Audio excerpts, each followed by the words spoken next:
Baghdad کا ایک تاجر اولیاء کرام سے بہت بغض رکھا کرتا تھا۔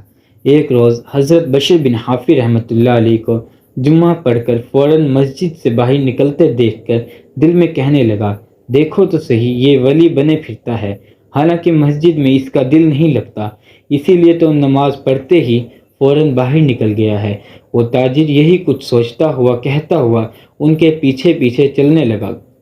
حضرت بشر بن حافی نے ایک نان بائی کی دکان سے روٹی خریدی اور شہر سے باہر کی جانب چل پڑے۔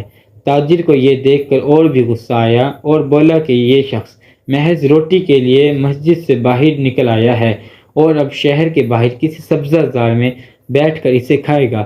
تاجر نے تعاقب جاری رکھتے ہوئے یہ ذہن بنا لیا کہ جوں ہی یہ بیٹھ کر روٹی کھانے لگے گا تو میں پوچھوں گا کہ کیا ولی ایسے ہوتے ہیں جو روٹی کے خاطر مسجد سے فوراً نکل آئے۔ چنانچہ تاجر پیچھے پیچھے ہو لیا، حتیٰ کہ حضرت بشر بن حافی رحمۃ اللہ علیہ کسی گاؤں میں داخل ہو کر ایک مسجد میں تشریف لے گئے۔ وہاں ایک بیمار آدمی لیٹا ہوا تھا۔ حضرت بشر بن حافی رحمۃ اللہ علیہ نے اس بیمار کے سرہانے بیٹھ کر اسے اپنے مبارک ہاتھ سے روٹی کھلائی۔ تاجر یہ معاملہ دیکھ کر حیران ہوا، پھر گاؤں دیکھنے کے لیے باہر نکل کر چلا گیا۔ بہت دیر کے بعد جب وہ دوبارہ مسجد میں واپس آیا تو مریض وہیں لیٹا ہوا ہے، مگر حضرت وہاں موجود نہیں۔ اس نے مریض سے پوچھا کہ کہاں گئے وہ صاحب؟ اس نے بتایا کہ وہ تو بغداد شریف چلے گئے۔ تاجر نے پوچھا کہ بغداد یہاں سے کتنی دور ہے؟ وہ بولا کہ 40 میل۔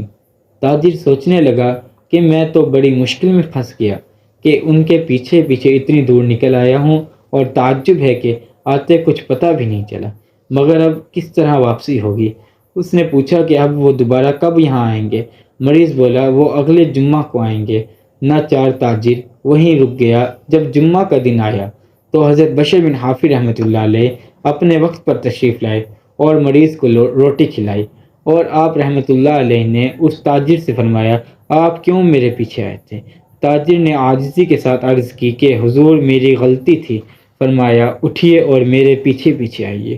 چنانچہ وہ حضرت کے پیچھے پیچھے چلنے لگا اور تھوڑی ہی دیر میں بغداد شریف پہنچ گیا۔ حضرت بشر بن حافی کی زندہ کرامت دیکھ کر بغداد کے تاجر نے اولیاء کرام کے بغض سے توبہ کر لی اور آئندہ ان پاک لوگوں کا دل سے معتقد ہو گیا۔